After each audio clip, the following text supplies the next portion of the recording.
Hello, welcome to the webinar, Racism and the Future of Memorials. I am Esra Akcan, an associate professor in architecture at Cornell University. I would like to thank our panelists who have graciously volunteered their time and work on such short notice, our moderators of the Q&A who fearlessly agreed to this daunting task, our organizing team who have checked every single detail, and you, the audience, for participating. We are truly honored by the level of interest in our panel. More than 540 people registered on a very short notice. Before we start, Andre would like to say a few words about Zoom best practices. Andre? Thank you. Hello and welcome. If you're unfamiliar with the webinar format, please take note that in order to provide a more focused presentation, only the video and audio of the presenters can be shown. There will be a moderated discussion at the end of the presentations. You can find the Q&A button at the bottom of your Zoom window if you'd like to submit one. Please write your questions only after the panelists finish the presentations or during the Q&A section.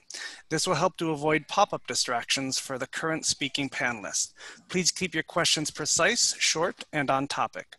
If you are having technical issues, please send an email to the address I'm about to post in the chat window, and we'll see what we can do for you. Thank you. Ezra? Thank you. Recently toppled and removed monuments during the protests in Virginia, Boston, Alabama, Bristol, Antwerp, and other cities motivate us to discuss the future of memorials. The removal of Confederate monuments in the US is long overdue, especially when we remember the scholarly consensus on the history of their erection, that most were built to intimidate Black populations long after slavery was abolished, and in some cases designed as part of grand urban gestures and segregated the city along racial lines. What happens to these monuments now? Are the remaining ones to be removed in a ceremonial or discreet way? Which ones may be contextualized better, if any?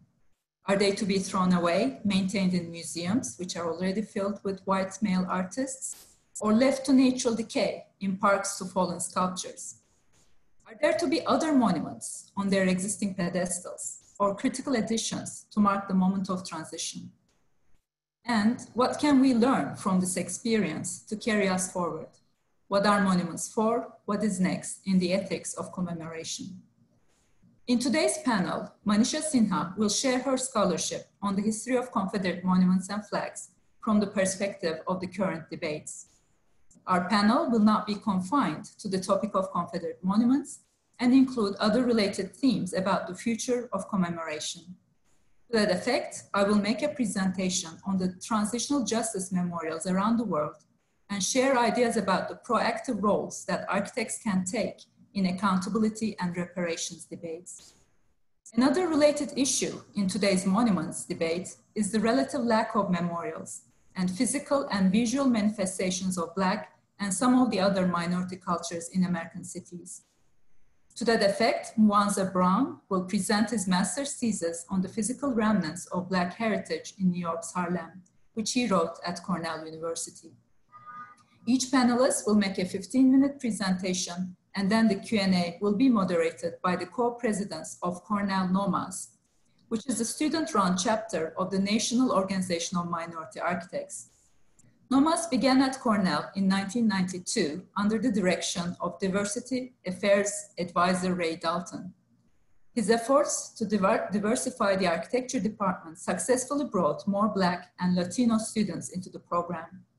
Many students from this period have continued to be part of NOMA, with Kimberly Dowdell acting as the new president. With 30 current members, the Cornell chapter is growing with diverse community of minority students in architecture and design-related fields. The organization defines its role as challenging students to think and confront issues such as cultural and socioeconomic integration, sustainability, economic vitality, and opportunity that their current education does not.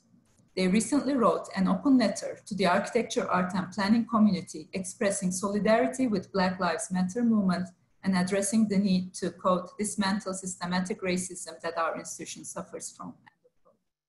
I would like to thank co-presidents Chi Yamakawa and Zana Hussein, who are both undergraduate students at AAP, for agreeing to take the task of moderating the Q&A today. And let me position this panel in a continuum of other events at the school. For example, the symposium, Place, Memory, and the Public Monument, organized by CRP in November 2018, explored cultural, historical, design, and planning issues about memory sites, such as Confederate monuments, slave sites in West Africa, and indigenous art in Australia. There will be a symposium with Dean, Mi-Jin Yoon, and Mabel Wilson on the memorial to the enslaved laborers at UVA in September, so stay tuned for that. More broadly, a few of us in the architecture faculty started the event series Critically Now in 2017 in order to bring together open classes, exhibitions, colloquiums, movie screenings, seminar and studio collaborations. Our events were organized to respond to the current issues, such as the Muslim ban, immigration and statelessness, racialization, civil liberties, climate change, automation, and gender inequality, by discussing architecture's role and critical potential in these matters. Many AAP students have opted for self-determination and unionized around organizations such as NOMAS. Student-organized events such as the Living Room have raised social justice issues. M.Arch students are meeting every week during these days of summer and inviting relating faculty and alumni to discuss these topics. Many students are working on social, global, and environmental justice for their own design theses and doctoral dissertations. In addition to Mwanzaa, who you will hear from today, Cornell students have chosen thesis topics on Confederate monuments, anti-discrimination memorials, and projects that appropriate Nazi and other atrocity sites. However, of course, these are not enough, and much more needs to be done for true transformations, as many students, faculty, and staff have said. So we hope that this panel will make at least a modest intellectual contribution to these issues.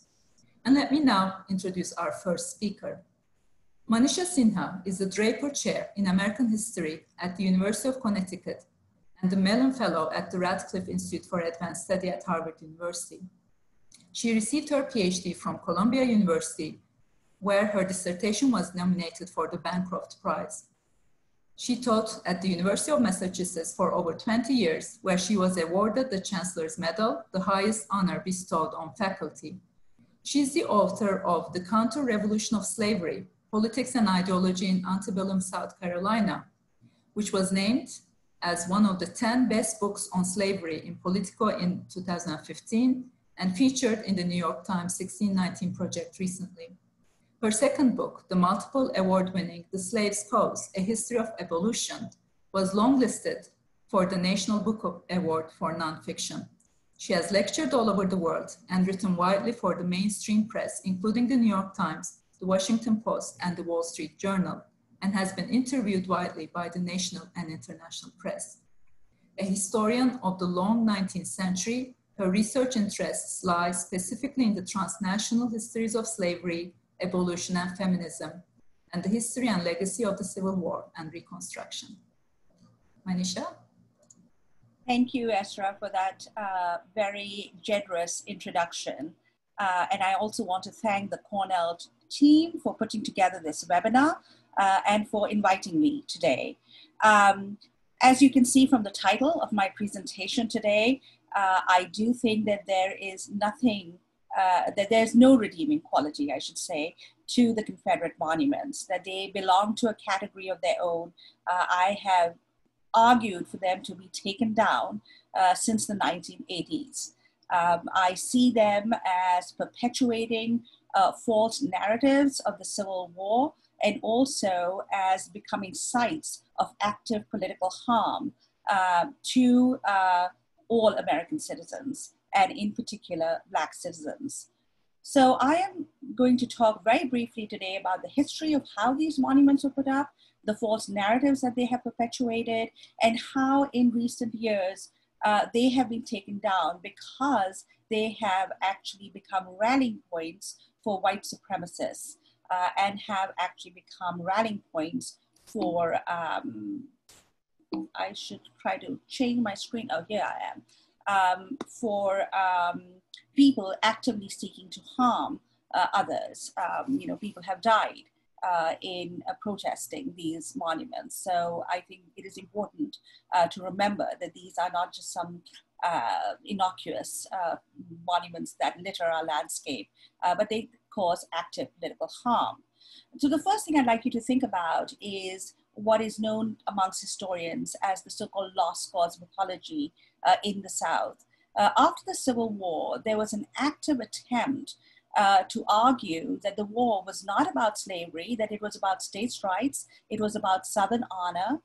It had nothing to do with slavery or with the horrors of racial terrorism in the South after the war. And this was the memory and heritage that was being propagated by many people in the South, and sometimes by people who may not even have a notion of how really implicated that heritage has been in violence and horrors against Black people. And I use the term Southern horrors advisedly from Ida B. Wells, the Black suffragists and civil rights activists. The name of a pamphlet on the widespread lynching of Black people was Southern Horrors. Now, when were these monuments erected? They were erected in this very specific, at least the first wave, was erected in this very specific period between 1890 and 1920, when Reconstruction, the attempt to establish an interracial democracy in the South, failed. And you had the triumph of white supremacy with the establishment of Jim Crow, the disfranchisement of Black men, and this regime of racial terror that was instituted in the South. And with this mythology of the lost cause, the war had nothing to do with slavery. You also had the myth of the faithful mammy and the faithful slave. Many groups tried to actually erect a monument to the faithful slave in Washington, D.C., and also the myth that there were actually Black Confederates, that African Americans served in the Confederate Army, when that is simply not true. They were enslaved. In fact, most of them served in the Union Army and fought for the destruction of slavery. And the groups perpetuating this narrative, these pernicious narratives, were groups like the United Daughters of the Confederacy, Sons of Confederate Veterans. There's a very good book on this by the historian Karen Cox, who documented how these women were really responsible for those monumental 19th century style statues that were erected all over the South. We have over 200 of them. There are schools named after them. The Confederate flag was flying everywhere, and they were sending a message that the white South was unregenerate, and that they were going to continue to valorize and commemorate men who had fought for human bondage, and also to sort of have a triumphalist narrative that they had actually won in the long end by instituting this new regime of Jim Crow. And this Southern propaganda, and I call it propaganda because it was not history, began with Confederate leaders themselves, like President Jefferson Davis, Vice President Alexander Stephens, who in this famous cornerstone speech had said that the Declaration of Independence was wrong, that all men are not created equal. And you had others who propagated the secession of the South, Mildred Lewis Rutherford of the United Daughters of the Confederacy. They were perpetuating these ideas in their books written well after the war, that the war was all about states' rights, it had nothing to do with slavery, which actually gave a lie to their own words, because they were very clear in the 1860s that it was all about protecting slavery. And Rutherford was particularly pernicious because she got these myths written down into Southern textbooks. So entire generations of Southern whites were reading this propaganda about what the war was, quote, really about. And this seeped into professional historiography too, amongst professional historians like U.B. Phillips, the descendant of a Georgian Southern slaveholding family, who wrote these books on slavery. A lot of valuable information about slavery, but pernicious ideas about how slavery was a benevolent school for, quote, civilizing Black people. Unfortunately, it was a school they never graduated from. Or the so-called Dunning School, William Dunning, who said Reconstruction was an awful experiment in giving Black people rights that they did not really deserve and that they were not really ready for. In popular culture, you could see that with movies like The Birth of a Nation, to Gone with the Wind, these kind of Moonlight and Magnolias myth about slavery that was being perpetuated increasingly by mainstream academy and in popular culture. Gone with the Wind, of course, won the Pulitzer. Now, African Americans always rejected that. Black historians and scholars writing outside the academy were, in their folk culture, in their memories of the war, had a very different view of the Civil War. They celebrated the emancipatory legacy of the war. They celebrated emancipation as the day of Jubilee from the Bible, or Jubilo, as they called it, or Juneteenth, that we are now hearing about more often in Texas, when enslaved people in Texas learned about emancipation. They originated Memorial Day in the United States, right? They celebrated the first Memorial Day by burying the Union dead in Charleston, South Carolina, and decorating their graves. They celebrated Lincoln and Frederick Douglass. Black veterans certainly had a counter memory of the war that they always celebrated. And this emancipationist view of the Civil War can be seen today in this wonderful frieze of the 54th Massachusetts, an all-Black Union Army regiment led by Colonel Robert Gouldshaw, done by the famous sculptor, that's St. Gordon. So you can see that that memory of the war was always alive amongst African Americans. Unfortunately, most northern and southern whites were completely buying into what David Blight, the historian, has called the reconciliationist view of the war, that the white South and the white North can finally now reunite and simply ignore the emancipatory legacy of the war and Black rights completely. And here is a picture of a Confederate veteran and a Union Army veteran, so symbolizing that. Of course, there were many Union Army veterans who rejected that, particularly Black Union Army veterans who felt that this did not represent their memories and their views of the war. Now, this is the time, as I said, when they started erecting what I think were really monuments to treason and white supremacy. And you can see the most monumental of these in Stone Mountain in Georgia, that actually defaced a very nice natural mountain similar to Uluru in Australia, where Jefferson Davis, Robert E. Lee, and Stonewall Jackson are represented. And this kind of 19th century monumental style of commemorating great men of the Confederacy was there all over the South, and in fact, sometimes even in the northern states. Some of them were really ugly, like this one that is still standing there in Tennessee, overlooking a highway, commemorating a particularly deplorable character, a slave trader, responsible for the massacre of Black Union Army soldiers and one of the founding members of the Ku Klux Klan. In 2020, finally, the state of Tennessee has taken down his bust from the state capitol. But it took a long time for them to do that. In fact, they prevented the city of Memphis from doing that by, trying to cut their budget because they were taking down Confederate memorials to Nathan Bedford Forrest. Now, the movement to remove these monuments really started in 2015 with the massacre of 9 worshipers in the historic Charleston AME Church. This was a Black abolitionist church founded in the early 18th century. And if you want to know more about this, I would recommend this piece that I wrote about the history of this church, simply because I don't have time right now. I have exactly 15 minutes. But I will say that this is when the Confederate battle flag came down in the South Carolina state capitol. The NAACP had a long-standing boycott of the state because of that, and it finally came down only because of the massacre in the church. But it was really the Unite the Right march of neo-Confederates and neo-Nazis, or very fine people, as Donald Trump calls them, that really began the trend of taking down Confederate monuments. And again, I have written about this, and I'll refer you to that because I don't have time. I would say that my Washington Post piece actually was entitled "The Beautiful Soul of Heather Heyer," but they changed the title.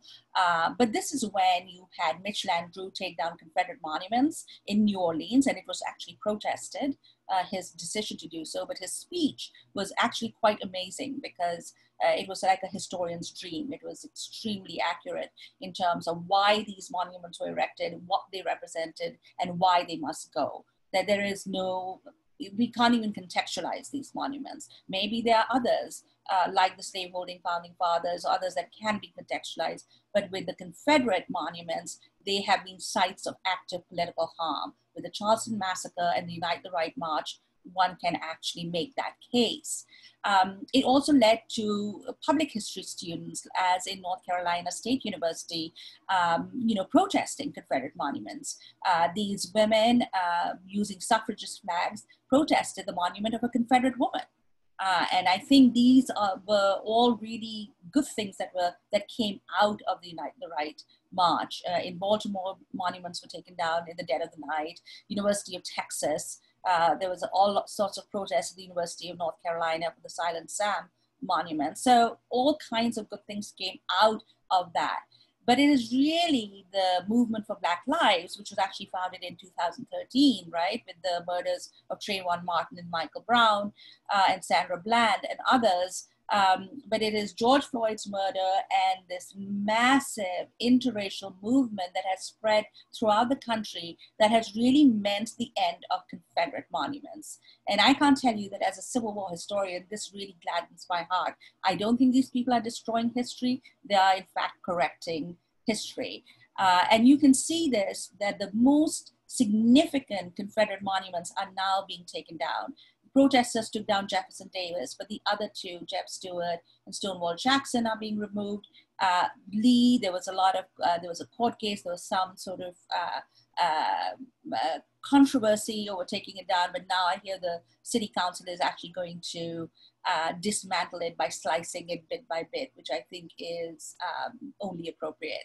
John C. Calhoun, the man who proclaimed slavery is a positive good, which I thought South Carolina would never take down, is finally coming down. I love this image because in the background is that historic Black abolitionist Charleston AME Church. It will stand, but Calhoun will go away from his 80-feet pedestal because the local Black population was always defacing the statue ever since it was erected.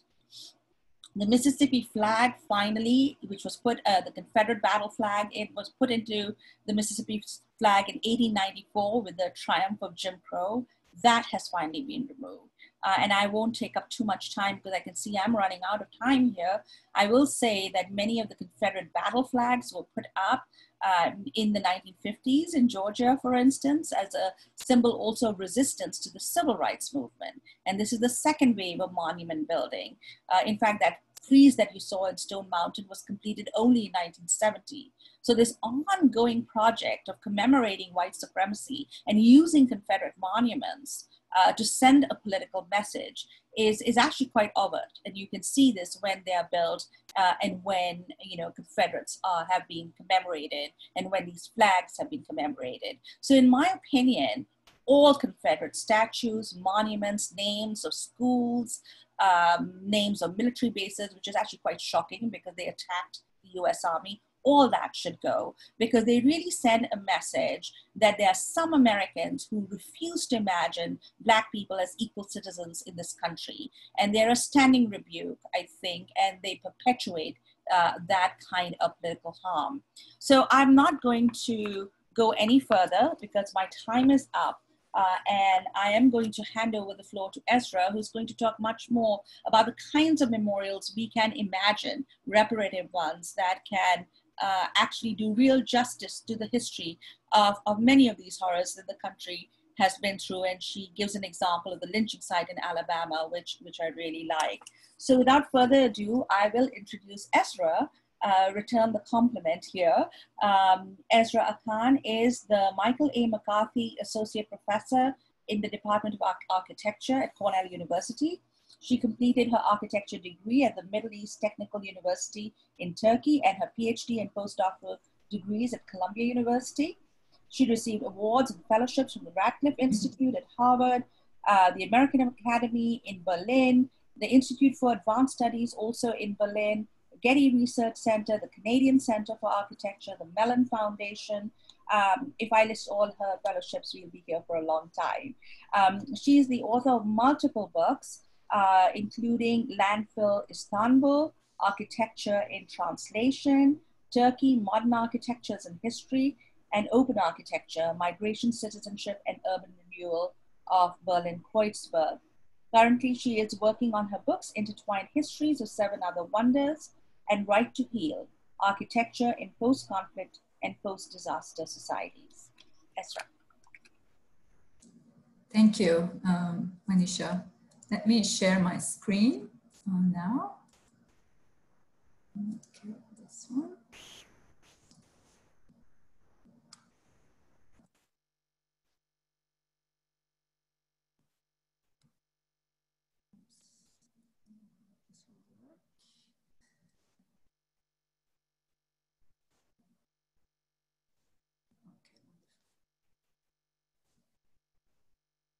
Removing monuments from public spaces signifies the end of an era, the moment of transition, and the need for change. Following Manisha's presentation, I would like to raise another crucial topic about the future of commemoration after confronting the violence of the past. How do monuments take accountability for slavery and colonialism rather than simply celebrate history? How do they help healing from historical violence? By way of an answer, I present some ideas today about what I will call transitional justice memorials and analyze relevant examples from around the world.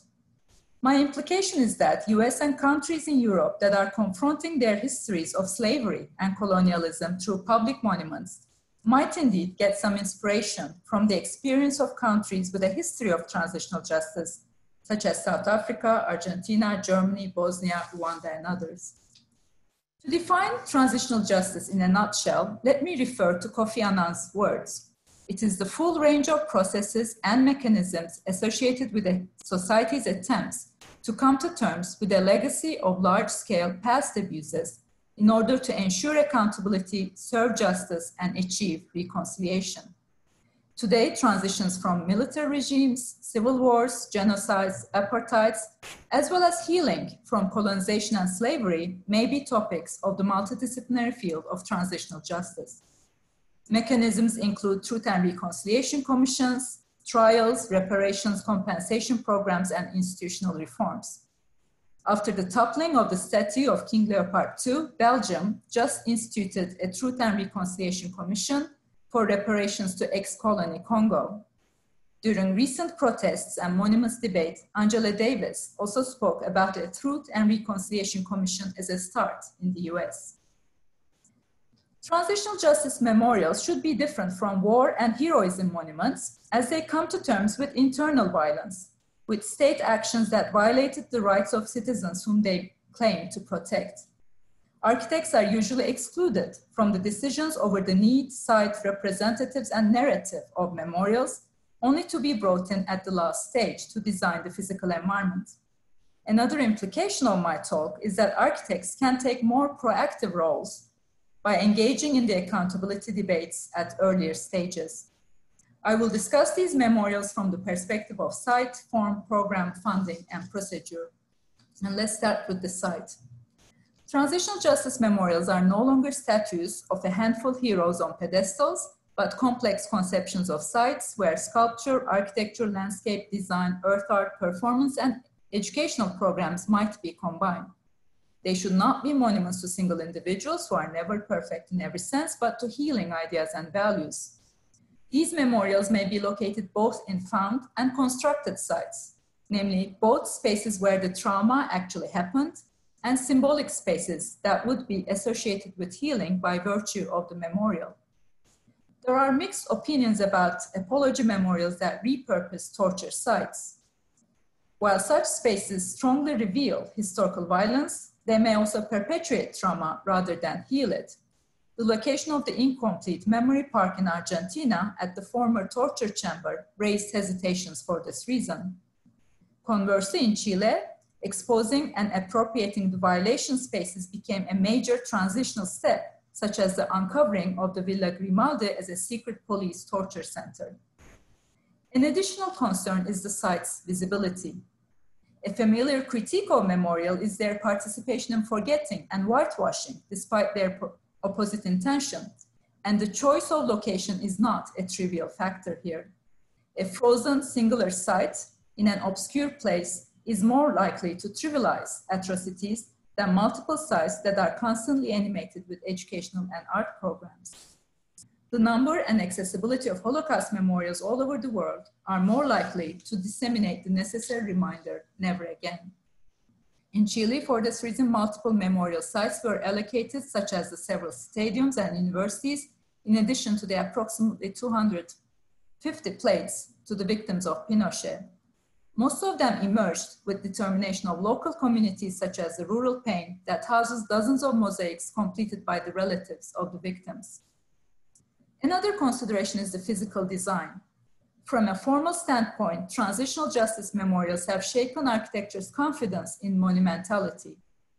Modern monumentality had been a long and periodically rising topic in architecture. The historical antagonism between modern architecture and monumentality was summarized in Lewis Mumford's motto, if it is modern, it is not if it's a monument, it is not modern. If it is modern, it is not a monument. But less than a decade later, such influential critics as Sigrid Gideon and Elizabeth Mock argued for the need to re-establish the civic representational value of architecture by erecting modern monuments. Even though monuments had been the very tools of totalitarian regimes, they said it should have been possible to erect monuments to democracy as well. In comparison, the transitional justice memorials needed to find new forms of commemorative imagination. Official state monuments had manipulated collective memory by overemphasizing and stabilizing the dominant voice, and thus by taking part in cultural repression. In US, Vietnam Veterans Memorial, designed by Maya Lin, has served as one of the most recognized turning points from the viewpoint of form. In sharp contrast to the classist scale and representation strategies of the surrounding monuments, Lin's memorial is hardly visible from a distance. Her gesture of inscribing on the walls more than 58,000 names of men and women who died in the war makes it a memorial to individual memories rather than to an official narrative symbolized in the sacrifice of an unknown soldier. And writing names of victims on the walls to resist their erasure has proven to be an effective commemoration mode for transitional justice memorials in Bosnia, Chile, Uruguay, Argentina, and others. During the design of the monument to the victims of state terrorism in Argentina, it was a matter of controversy to decide which names to write on the wall. Acknowledging those who were subject to enforced disappearance after 1969, as opposed to 76, would change the level of accountability for the inner structures of the state. A new law in 2007 secured the inscription of all names that were revealed by the Truth Commission. But the memorial nevertheless left 21,000 slabs empty, gesturing to an even higher number of victims suggested by human rights organizations. The UVA memorial to enslaved laborers also gestures toward the need for further research and exploration. In Germany, a counter-monumental turn in public art took place with Holocaust memorials. Erecting monuments to Holocaust victims presented its own set of problems. Given both the historical and etymological connection between monuments and memory, and given also the association of monumentality with power, grandeur, prestige, and glory, how could one commemorate the Holocaust victims with a monumental expression? Or to follow Horkheimer and Adorno, if Holocaust was the major scar on the face of modernity, raising a serious concern about its inherent inability to confront otherness and difference, how could one continue to use conventional monumental practices to represent it? After the 1990s, artists commemorated traumas with counter-monumental forms. For example, Gers and Gers conceived their disappearing monument against fascism as a 12-meter pillar that was gradually lowered as citizens of the city signed their names to indicate their rebellion against fascism. This interactive counter-monument was designed to vanish eventually, challenging the very notion of permanence and stability that is usually attributed to traditional monuments. Daniel Libeskind Studio and Peter Eisenman both use counter-monumental formal strategies in their different ways, such as the spatial and programmatic void, the lack of a visible entrance, the lack of a privileged viewpoint, and the uncanny interchangeability between rational and irrational. Intertextuality between the apology memorials speak to the importance of transnational solidarity. In addition to the wall of names and the metaphor of lynching, the Memorial for Peace and Justice in Alabama by Mass Design referenced Berlin Holocaust Memorial. To give more examples, the winning competition design for the monument to the victims of state terrorism in Argentina creates a cut on the land as a metaphor of the wound into which visitors enter. They reach the river that symbolizes the waters where bodies subject to enforced disappearance were dumped into. This is not an arbitrary reference because during the struggle for truth and justice, The mothers that carried the social movement publicly wished their ashes would be thrown into waters. In other words, transitional justice memorials bring visitors face to face with victims' experience rather than victors' propaganda. And memorials to Rwanda genocide have added a new layer. Unlike those that use replicas or represent traumas through mediated experiences, the Kigali Genocide Memorial Center displays actual human remains and bones of dead bodies. The Rwanda Genocide Memorials take their power from the architecturalization of the index of violence. Third, I would suggest the program as another consideration. Let's agree that additional research, education, and art programs that keep memory sites informative, social, and active, and that turn accountability into an evolving open process are more meaningful than frozen and isolated memorials. The Memorial Museum thus emerged as a new program such as those in South Africa, Colombia, Hungary, Rwanda. These museums usually put the victim's experience at the center and emphasize historical archives. Despite their role in healing, however, transitional justice and its memorials are prone to many unresolved contradictions. One of the dilemmas emerges from the question of funding. Some human rights organizations, such as the Mothers of Plaza de Mayo, refused a state-sponsored memorial because they conceived it as a step towards releasing the state from its own accountability. In Chile, it has been the human rights organizations, individual activists, victims' families, trade unions that undertook the memorialization initiative until the government instituted a second Truth Commission in 2004. Current government's opportunism to whitewash crimes through a memorial is a serious concern. However, the lack of state funding throws these memorials into the market economy if they were to reach a broader public. This condition creates its own contradictions. Andreas Houston has warned about the commodification of Holocaust memory as a new form of forgetting. Memorials erected after the end of dictatorships in Argentina and Chile were co-opted to the memory market as an extension of the simultaneous neoliberalization of the world.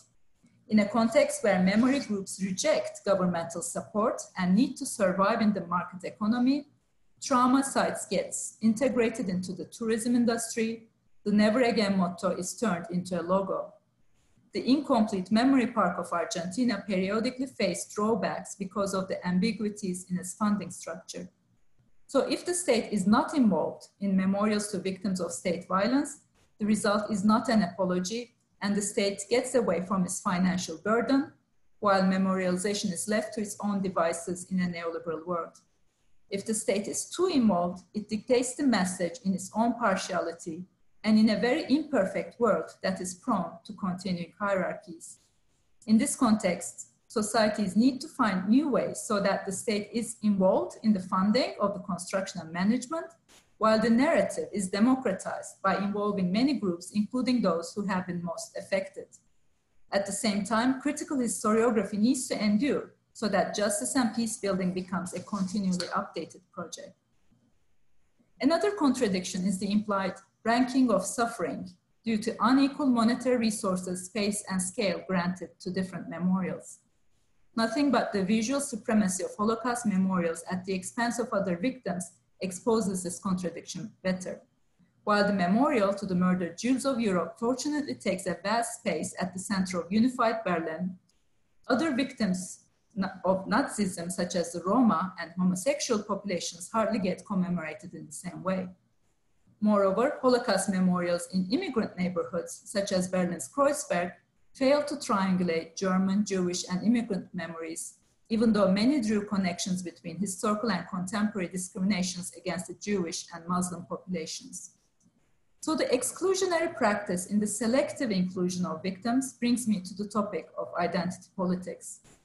On the one hand, most conflicts are due to ethnic and racial discriminations, and truth-telling processes need to expose colonization and racializations if societies are ever to confront their mistakes.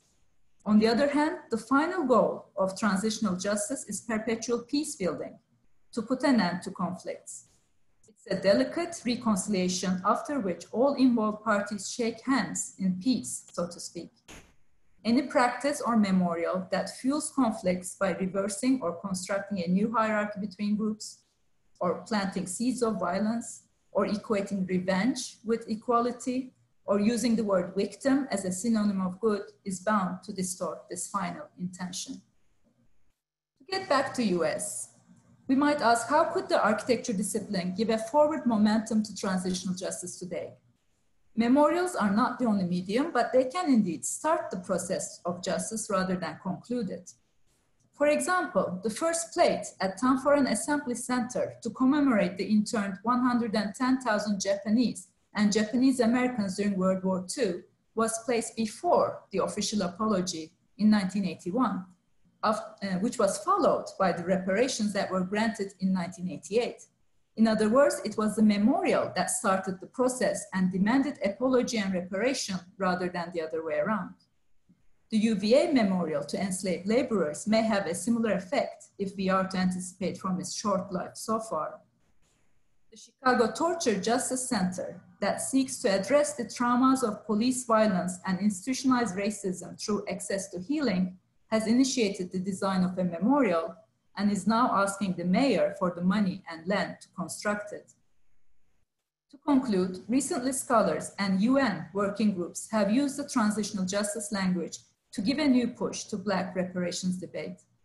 Unlike remedial or redistributive justice that tries to close a gap by allocating resources slightly more evenly, transitional justice is invested in tracing the historical causes of this gap much more precisely and bringing justice against past violations.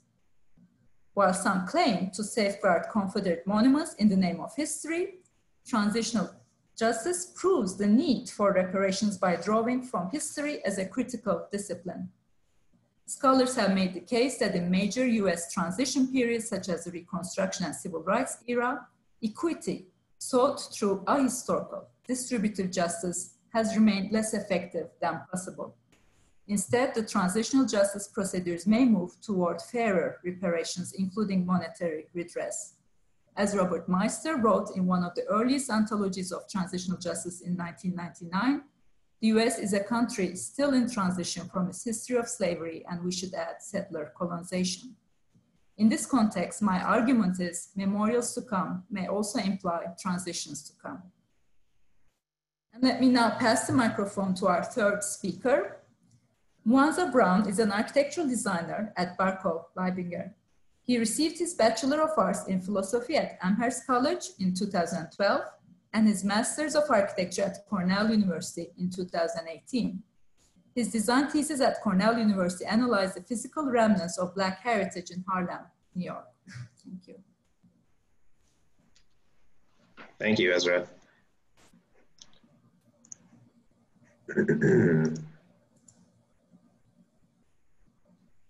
Okay, I did stop sharing my screen, I think.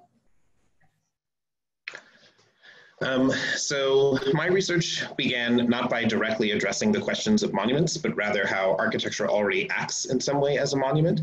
It asks what other parts of the built environment hold history and how can we affect the representation of that history. In 2017, I was walking down 121st Street and I passed by a brownstone. This is between the avenues Adam Clayton Powell Boulevard and Malcolm X Boulevard. The brownstone had a flat facade with carvings that are meant to look like Lane stonework. The windows are surrounded by modest molding owing back to a European tradition. It's sandwiched between two buildings that are nearly identical to it. It was typical of its surroundings, save one distinct feature. Between the windows on the first floor, a face emerges from the facade staring down at the street. A few fringes of the facade are broken, chipped off, they're worn by age. It's a replica of a well-known mask representing Queen Lydia. Your screen may not be shared. I don't see it now. Can anyone see Mwanzaa's screen? Oh, yes, now it's shared. Oh. Okay.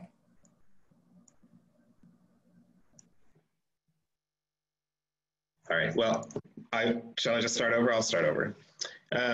So as you've heard, my thesis started not by directly addressing monuments, but how architecture acts monumentally.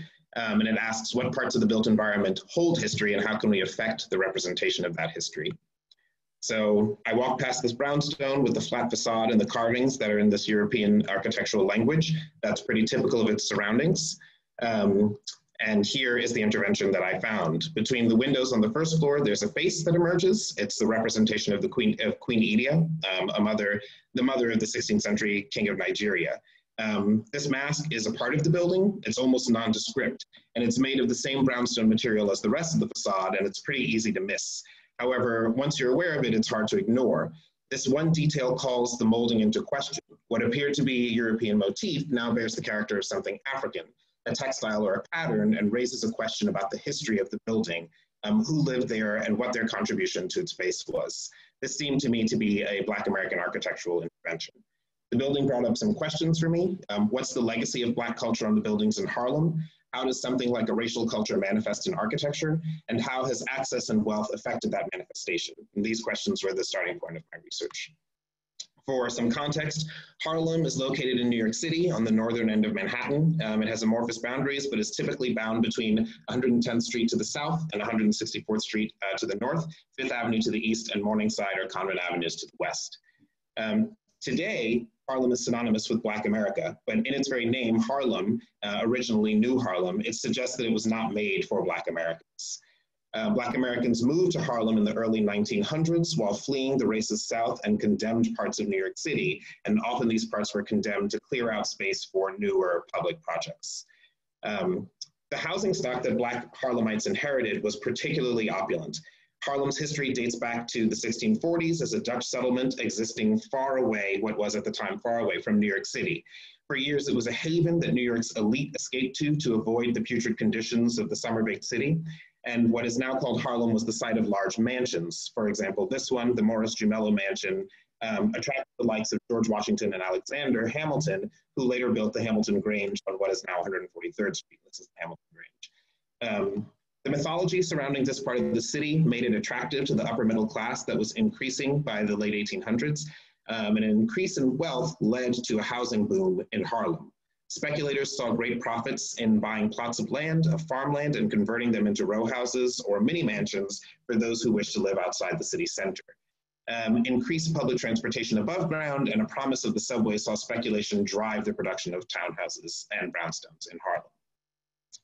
Architects like William E. Mowbray were responsible for buildings like this one, Graham Court, built after the example of McKim, Mead & White's Plaza Hotel building for none other than William Waldorf Astor.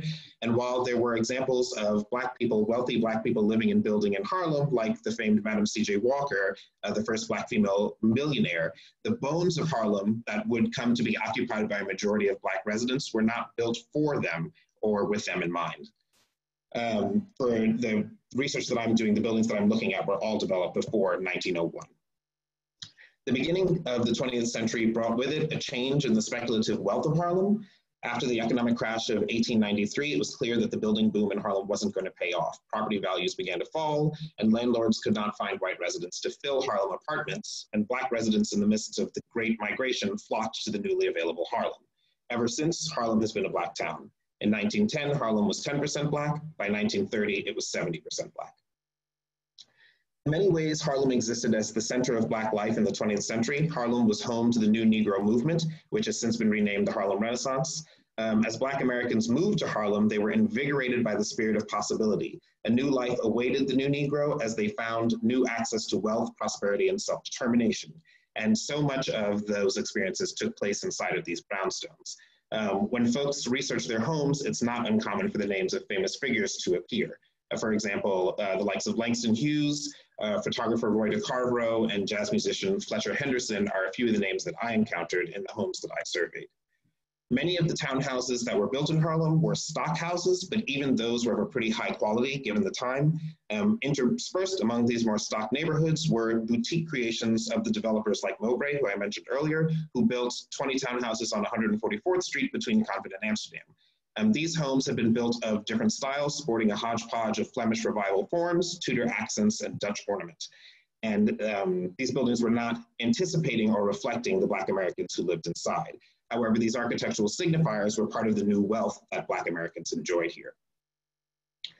With Harlem spanning roughly 4 miles, pockets emerged. Smaller neighborhoods with character cropped up like Strivers Row. Strivers Row was a community made up of Black doctors, lawyers, and politicians on 137th and 138th Streets. And the location of this pocket is heavily influenced by the prior history of Harlem. The row houses on these streets were built more opulently than others. They had carriage houses in the back and opulent sitting rooms.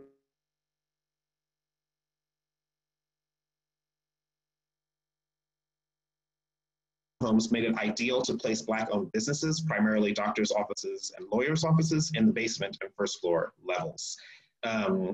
With this building stock and history of neighborhoods built for middle-class white Americans, now lived in by middle-class Black Americans, I turn to current homeowners of brownstones, who are the descendants of this history, who I believe to have more autonomy over their spaces than others in Harlem, to find a uniquely Black architecture. Craig Wilkins suggests that Black architecture or a Black American architecture must necessarily be American architecture. And this is not to be misconstrued. Black culture does permeate artistic fields. In art, music, theater, and fashion, Black cultural references have exploded as American culture, but the origins of these references can still be traced directly back to Black people. So I talked to many homeowners informally, but narrowed down 4 homes to hone in on. 2 on 144th Street, 1 on 121st Street, and 1 on 137th Street on Strivers Row. I surveyed their homes and conducted interviews to understand their history and get a sense of how they thought about architecture, the cultural references it trades on, and how that has affected them as Black homeowners. Inside all of the homes were Black American historical artifacts like familial slave records, familial degrees, a range of art, appropriated antebellum wallpaper, mammy dolls, Kwanzaa shrines, African masks, cloth, and much more. And these artifacts are celebrations of culture, hardships, and joy, and often paint full pictures of the complicated history of Black people in America. I asked how their homes might be Black. Norma Garner of 157 West 121st Street said, "We're Black and we want the house to represent us." Rory Scott of 459 West 144th Street said, "We're Black and our lifestyle is Black. I think the way we entertain and the traditions that we have, I mean, if you look at the art, the types of celebrations that we have here, the family reunions and Kwanzaa, just certain things in the decoration." A lot of the expressions of Black culture that I observed were superficial. They were on the walls or as sculptures, furniture, and fabric that adorned the space. And many of the homes that I looked at were landmarked, so the homeowners were limited in their options to intervene on the building facades, which partially explains the lack of more interventions like the mask. But the interiors don't have those same restrictions. And for people who are so entrenched in the fabric of American history, the idea that so much of their legacy might be as ephemeral as the stuff on the walls was a little bit unsettling. Interviews with the homeowners show that much of the work the homeowners have done has been on renovating their buildings. Owners updated the homes to provide modern amenities, but homeowners with homes that still had original features also explained their quest to restore cultural aspects of the homes. Particularly Mary Murphy and Arthur Brown spent time renovating the woodwork, the flooring, the glasswork, for example. And there are also examples of families restoring programmatic functions, reinstating family rooms or restoring rooms changed to be smaller spaces when some of the homes were partitioned to be apartments. In Strivers Row, Sarah Jenkins told the story of her family seeing the street as aspirational, of her father, a doctor, seeking to own property there for both his family and his business. In her home, the history of her family adorns the walls. Various cultural influences from the family's travels combine with Black American artifacts. The space is undeniably Black, but what happens when those cultural references are removed? While it's frustrating to come to terms with the ephemerality of the Black culture in the brownstones, the interventions of the homeowners offers a way forward, a way of understanding how architecture already affords sites of culture and opportunities to expand and incorporate history into its walls. After cataloging what I observed, I sought to create a series of possible interventions inspired by what I saw in the homes. In each case, I attempted to address less ephemeral aspects of architecture to approach interventions more like the mask. The first catalog addressed elements of architecture, often at the scale of ornament. As folks renovate their homes, these interventions could come to replace or accompany existing motifs and meld with the ornamental languages that are currently largely European in origin.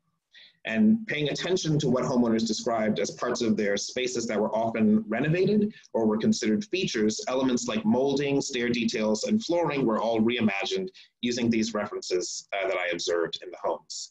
Fabric and art were a main influence in the motifs, as well as abstractions of historical moments.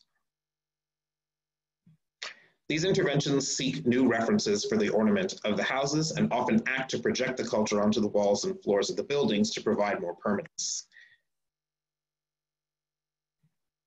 In addition to that, a second type of intervention that I'm currently developing is a series of architectural operations that alter the original character of the spaces. To this end, I borrow from previous researchers, Sekou Cook and Milton Curry, who posit that a series of operations can be seen as derivative of Black American culture. Removing, reusing, remixing, peeling, pushing, or upending are all words that have been used in other aspects of Black American culture. These words then make their way into architecture and create a toolkit for action in spaces seeking Blackness. While not always legible as directly related to Black America, at the very least they raise questions about the history of the spaces and seek to upend conventional readings of these spaces. Together with the elements, these operations start to paint a picture of the lives of the buildings and over time capture the history of Harlem. Together with the elements, these operations are trying to fill in some gaps left by the left out features that the Black American folks are now putting in their homes. In my thesis currently, these operations and elements were tested in 2 brownstones, both in public and semi-public programs. In one brownstone, a cafe occupies the first floor of the building. In another, a daycare takes over the first floor and the basement. Both projects acknowledge the abundance of space for a typical family of living in a house of this sizes. And they seek to leverage the space as a tool of economic mobility to provide longevity for the owners and the community. And this too was taken from the field research that I conducted, where many of the homes I looked at already had businesses inside of them. For example, a bed and breakfast, a hat shop, a gallery, and another one rented storage space, for example. And so ultimately the question arises, what does this work have to do with monuments? I have observed, and I think I've demonstrated, that architecture at large operates semiotically. A building is a kind of monument. Architectural elements, like a column, for example, represent history and legacy, and can even commemorate or signify allegiances to culture and ideology. This plays out often in the assumptions people make about what a building does based on what it looks like and how it operates. Assumptions about who lives there, what their life might be like, what their cultural and political commitments are. And we read architecture all the time. And the world that we live in is often observed as a passive backdrop. However, we take in our surroundings and they do inform our lives. As the conversation about monuments continues, as folks wonder about the legacies enshrined in these bronze statues and their futures, it's important to remember other ways in which the built environment signals belonging and history. In many cases, architecture speaks about who can exist where and what types of people are considered important. Dismantling artifacts is a powerful and necessary tool to combating a history that has excluded certain voices. However, it's also important to remember that creating the built environment, challenging monolithic cultural standards, and inserting new voices into the conversation can do similar work to ensure education about the legacy of a place. So my work seeks to learn from the past and suggest ways in which folks might find more autonomy over and self-representation in their spaces in the future. Thank you. And I think now I'm happy to hand it off to the co-presidents of NOMA, Zana and Chi, for the question and answer portion of the discussion.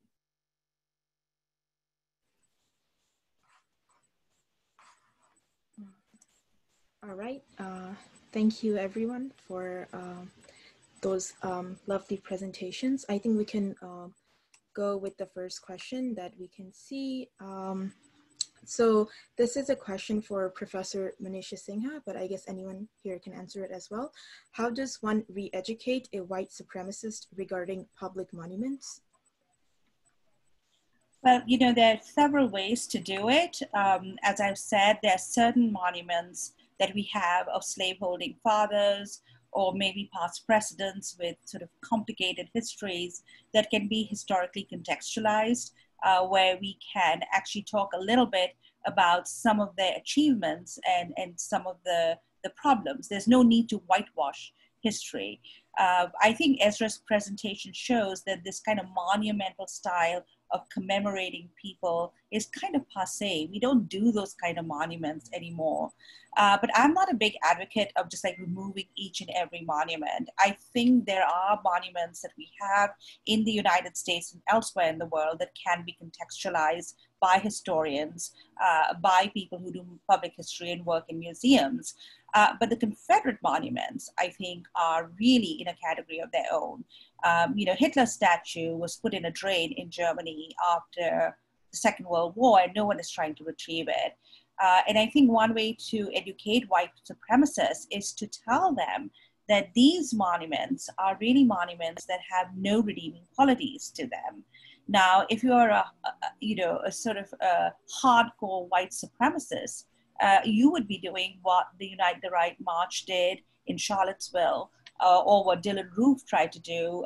He had Confederate flags all over his room, and then he went and killed people. So I think we are trying to reach white supremacists. We should be very clear that this is what these monuments stand for. And if you believe in these sets of values, then you are the person commemorating it. But as a collective common good, these monuments are extremely harmful. And they, in fact, encourage those views. So I would, sometimes I feel I'm having these conversations with people who just refuse to, quote, see the light. But I think it's not something that we should give up on. I think it is too important for the project of American democracy. And this is just at the symbolic level. There's just so much we need to do in terms of systemic racial inequality in this country that at least at this level, we should try to educate people on what these monuments stand for. Yeah, maybe I would like to add something to this as well. Because one of the arguments to discredit the removal of the Confederate monuments were responses like, well, then should we remove all the monuments? Should we destroy state buildings built by slaves? Is it this like ISIS and so on and so forth? So I think Manisha's, your presentation showing us the political harm of the Confederate monuments and their distinction from all the other monuments is important, because I have heard several times as a resistance to the removal of Confederate monuments, this argument that, but are we supposed to remove all monuments and so on? So I think seeing the distinction of the Confederate monuments help a lot. And I see in that reaction a little bit similarity with the response to Black Lives Matters, something like all lives matter. Because the phrase all lives matters, as truism as it is meant to trivialize and discredit the Black Lives Matter movement in context. So for that reason, assuming that the removal of Confederate monuments also means one is arguing to remove all the monuments or destroy all the buildings built by slaves is a false association. So I think that's why the historian's task of showing precisely the political harm of Confederate monuments and their difference from other monuments is very important. All right, thank you so much. I think we should move on to the next question now. Okay. There was another question asked, is considering buildings as pseudo monuments, would it be appropriate to consider demolition of buildings erected by racist architects? I guess I can answer the question in relation to the way that I was thinking about it. An answer to that question could be yes, but I think that the presentation and the approach that I took is similar to what Manisha and Esra are saying in relation to the monuments, in that problematizing the histories of these buildings and incorporating other narratives into the buildings may be ultimately more powerful in terms of painting a full picture of the history of a place than just the wholesale demolition of those buildings. So. Yeah, and if I may add to that, I think buildings that have programs, that have people living in them, they do not get their meanings only from their architects or only from the moment that they were built. So the political harm of buildings or the political non-harm of buildings should be considered in answering the question. And I don't think we should think that the building original meaning or its architects' political opinions or racism is the only thing that gives meaning to that. To any building. They are, the meaning is much more complicated and layered, and political harm is done or not done through history, through time. Okay, thank you. Thank you. Our next question sort of goes along with that. How can you rally funds for these types of projects, especially in current times when governments, nonprofits, and community residents are facing severe and likely growing economic challenges? The writer says, I'm writing from Baltimore, where there are needs for resources for basic challenges like poverty, terrible public school infrastructure, et cetera. Yeah, so I think that conversation has come up particularly this year when we think of resources that we have and how much we have spent on, policing and surveilling people rather than in our social services. I think that's a real problem, and that's a systemic problem. And it goes even to these monuments. After all, our taxes maintain these monuments in public spaces, and they send a message about what we value as citizens. And therefore, it is important, I think, to contextualize some of these statues, but in terms of Confederate symbology, just get rid of all of them, because I don't think we should be spending our money commemorating these harmful monuments. They do cause political harm. They become rallying points for white supremacists today, for people perpetuating all kinds of ideas that we don't necessarily agree with. So that's the minimal demand, really. But I think the problem of sort of systemic inequality in terms of dividing of resources, especially as a historian of slavery, I can tell you that, enslaved labor in this country played a huge part in the rise of the national economy. I mean, cotton was slave-grown. Cotton was the largest item of export from the United States, and its value exceeded all other items of export from the United States. So we are really talking about, as Esra and Mwanzaa have put it, like a long-term history of, how we represent these things and how we understand these histories. So yes, I think the question of resources is extremely important. And you would think that would not involve the monument debate, but it actually does. It involves the monument debate because these are all in public lands and sometimes state-owned and in fact maintained by the government. And our tax dollars go to maintain them, which I think is a travesty. Yeah, maybe the question was also asked about the transitional justice memorials. I'm not sure if the intention, but maybe the question was posed, do we really have money for a transitional justice memorial? Assuming that was the question, I mean, I see the point that some of the examples that I've shown are will require quite a lot of funding, but coming back to the proactive role that architects can take in order to start the process rather than come at the very end to build the memorial, I would go back to the Town Foreign Assembly Center. The first plate to commemorate the interned Japanese and Japanese Americans was, as I said, it started the process of reparations rather than coming after the reparations, and it was just one plate. So sometimes a very low, modest gesture can start the transitional justice process or can start the reparations. So yes, I see that there might not be, especially in this economic crisis, big budgets for that, but there's always, I think, possibilities for small gestures to keep the process going. I would also just add, from my perspective, some of the examples that I showed of interventions look like things that are very costly, but in some ways they are a little bit heavy-handed to demonstrate tools that one might use or to sort of educate about the way in which architecture can work.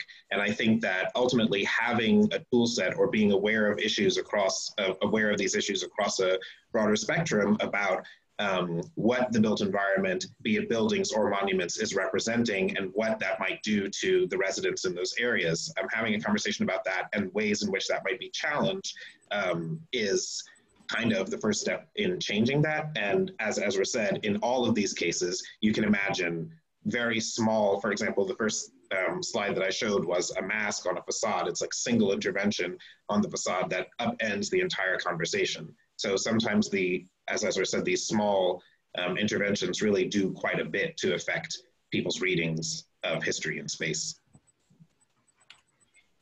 Thank you. Let's move on to the next question. 3 months ago, we saw Gandhi's statue removed in Ghana and criticized him as a racist, which I think is a good move. But in India and many other countries have monuments to respect his politics, especially as a father of Ahishma, despite his racist, casteist, and anti-women positions. How do we understand or respond to this type of figures that we see in our histories when their legacies are not black and white? So that's an interesting question for me because, of course, I was born and brought up in India, and though I am an expert in US history. And I think that was actually really unfortunate that they took down Gandhi's statue. You know, we tend to have very mythic views of people. That includes people like Washington and Jefferson, etc. They're the founding fathers. But yes, they were slaveholders too. And Jefferson had a relationship with an enslaved woman, a long-term relationship, which today we would call statutory rape. And he also believed in racial inferiority. And with Gandhi, I think, you know, when I look at Gandhi, and I recommend you read Ramchandra Guha's biography of Gandhi, he reminds me a lot of Lincoln in terms of the evolution of his views. And even his views in South Africa, where people say, oh, these were kind of racist views, has to be seen in that historical context too.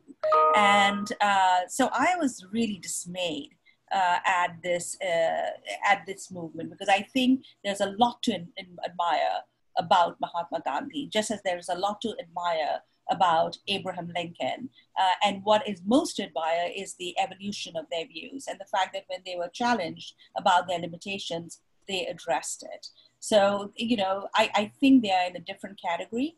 And I would not like to see any statues of Mahatma Gandhi. He is actually, I think, the only Asian represented in Westminster Abbey, as is Abraham Lincoln. I think is the only American represented there. I don't want these statues removed. They can be contextualized.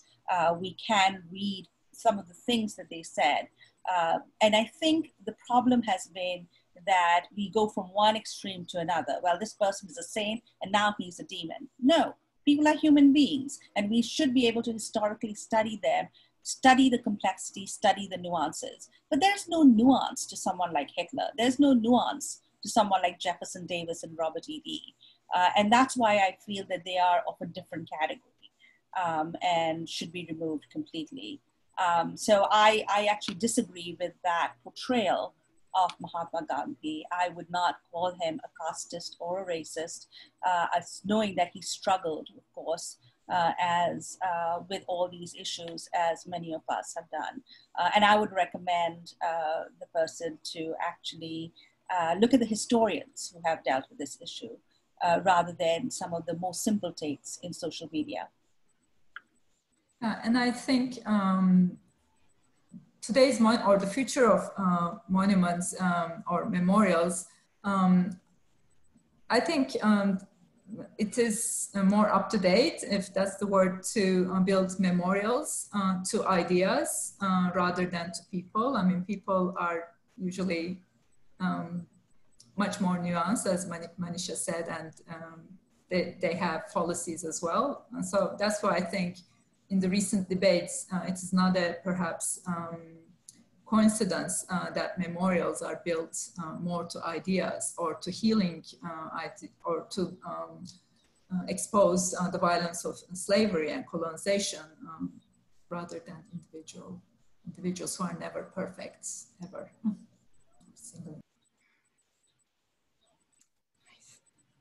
Thank you. In context of that, how, given the debates on what to do with monuments that represent oppressive histories, what should we do with the Confederate monuments that have been removed? Create a monument graveyard, make them disappear altogether, replace them with transitional justice monuments. Another commented maybe about the idea of POC acquiring racist statues to have ownership of the narratives. That's a very good question. Go ahead. Sorry. It's a very good question, because initially there were many historians, when I was completely opposed to Confederate art monuments in the 1980s and 90s, said, let's just contextualize them. And I said, you can't contextualize them. They still are that heroic monument from 19th century mode. No one's going to read that little writing that is contextualizing them.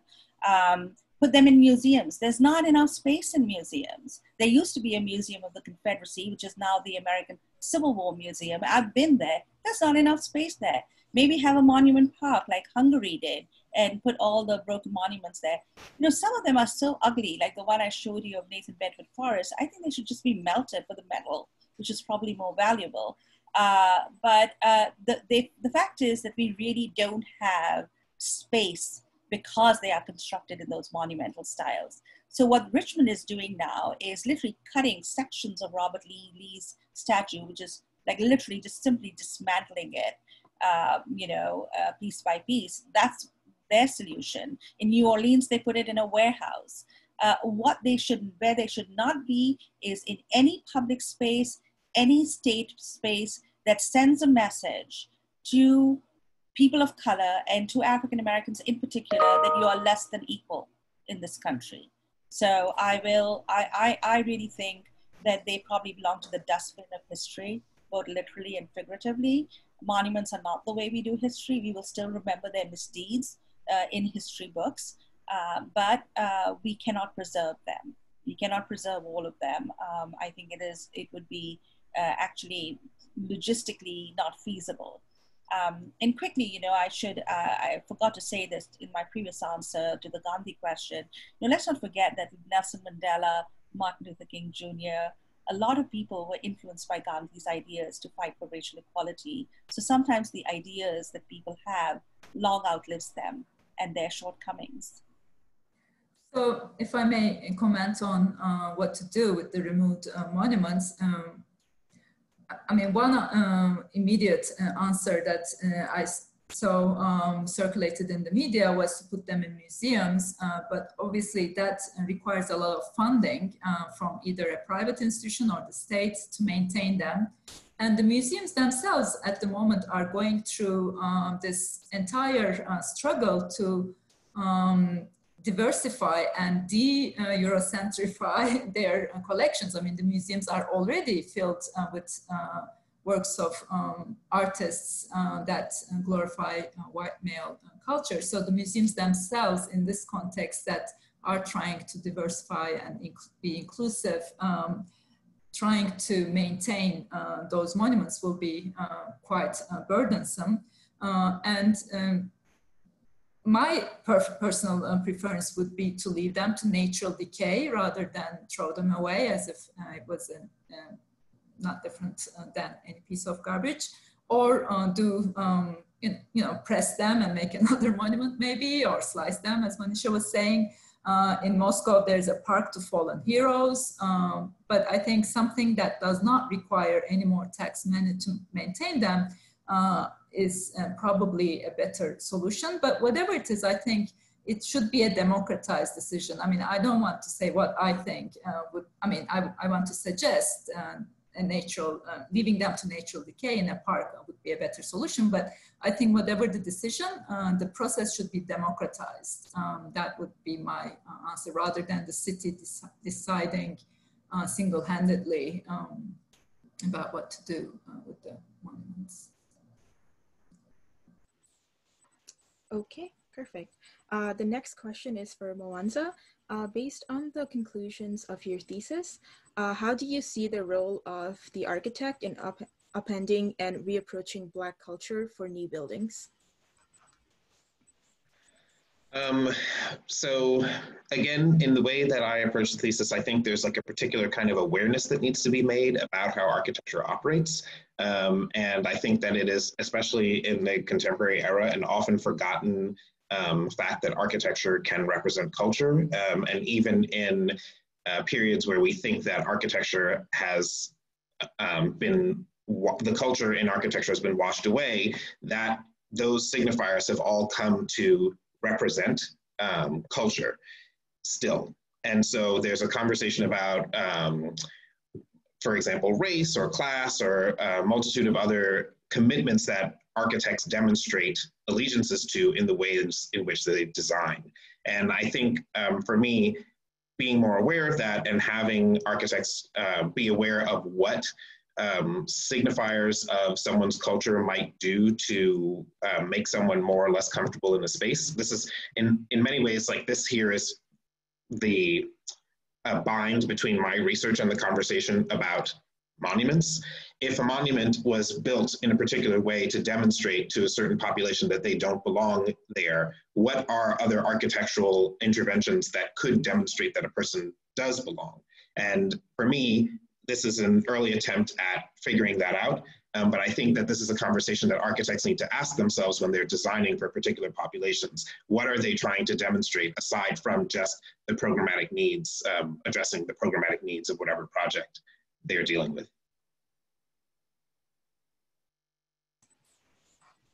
All right, thank you so much. So the next question is, how can you draw a line between popular demand to erase any representations of Black slaves from public murals, George Washington School in San Francisco, for example, and historical importance of these murals aiming to display parts of the history? So that's a good question, because a lot of these murals were also, put up, commissioned by the WPA, part of the New Deal in the 1930s, and in Washington in particular is mentioned, and I should address that because when I wrote my second book, I was looking at the founding fathers. I looked at the Southern slaveholding founding fathers. Many of the Northerners were also slaveholders, but some of them divested themselves from those enslaved people and then actually ended up fighting for abolition. So I think it is really important to study each individual case. And I looked at Washington in particular, and what impressed me most was the way African Americans and Black abolitionists viewed Washington. Unlike Jefferson, whom they seem to have detested because of his views on race, they keep answering Jefferson right up to the Civil War. With Washington, they actually appreciated the gesture that he made when he died, when he freed his slaves. He was the only Southern slaveholding founding father to actually free his slaves, who was not an abolitionist, right? There were some who became involved in manumissions, but Washington was the only one. And I read this eulogy that a Black abolitionist, Richard Allen, wrote in Washington, and I got a new appreciation for Washington. Now, why isn't this being taught? And why isn't this being discussed? We can't be very simple-minded in creating mythic figures and then tearing them down. We need to be able to not whitewash their histories the way it has always been done, but we also need to understand what were some of the redeeming qualities maybe that they had. What was their position right then and there? Okay, we can really criticize Washington for owning enslaved people all his life, actually pursuing one of his enslaved people own a judge right up to New Hampshire, where kudos to the postmaster in New Hampshire that said, this is a free state. We are not returning the slave to you. And he was the president of the United States then. We can criticize him for all those things, but we also need to appreciate that. So I think a Washington statue can be contextualized. A school named after Washington, Washington, D.C. itself, we can study Washington and we can criticize the parts that we today would not like, and we can appreciate the parts that are important. Now, Jefferson is not very likable for his racism, but he did write the Declaration of Independence, which anti-slavery politicians use to attack slavery. So, you need to be able to tell all those stories. And I think when we go down the road where, this person owned one slave at this point, but therefore, yes, look into that. It is really important not to mythologize people. Jefferson tries to portray himself as a yeoman farmer virtually, and he isn't. He's a huge slaveholding planter, and we should be able to understand that. And so for me, I gained new appreciation of actually doing the research, figuring out what they did, and not saying that we are imposing our values on them, because there were people then alive, including Black people, who are abolitionists and fighting against slavery and for racial equality then.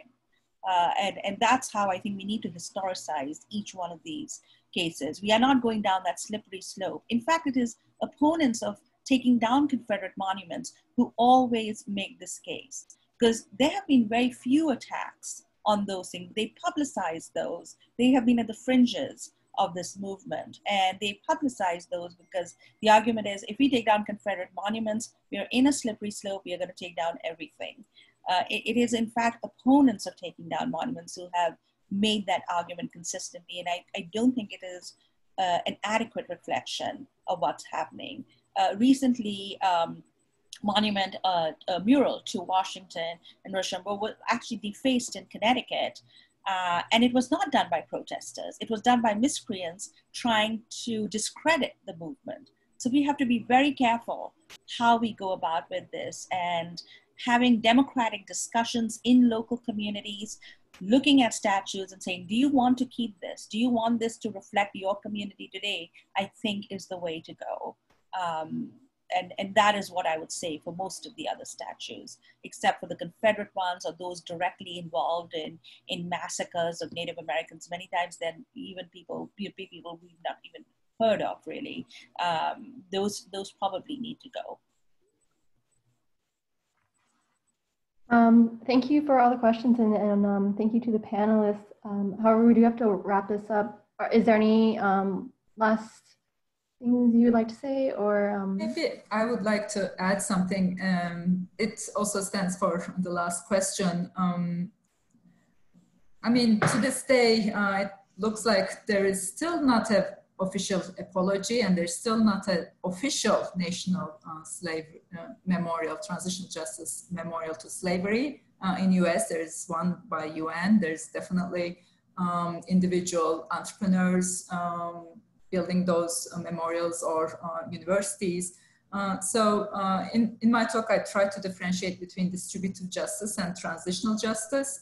One of them tries to look at the present gaps and tries to fill in that gap by allocating resources slightly more evenly. And I see a lot of proposals to build memorials to Frederick Douglass and so on. Those should be done, of course, but that would be in the name of distributive justice. Whereas an additional task, I think, is to come to terms with the past and make an apology with the past in order to understand why that gap actually happened. And I see that as an important step in order to avoid the white backlash that I see in a lot of the questions that say, oh, should we go down the slippery slopes and so on and so forth. So I just wanted to add that to the previous question. Wrapping up, are we wrapping up? Yes. Well, okay. Well, thank you so much. I would again like to thank our panelists who have graciously volunteered their time on such short notice, who have given great answers. Our moderators who have fearlessly agreed to this task and done it so beautifully. Our organizing team who have checked every single detail. And also you, the audience, who have bared with us and participated and listened to us in a long event. And as I said in the beginning, this is only one event among many, and there are more to come, and definitely many of the questions that have been posed today are not resolved and to be continued. Thank you so much.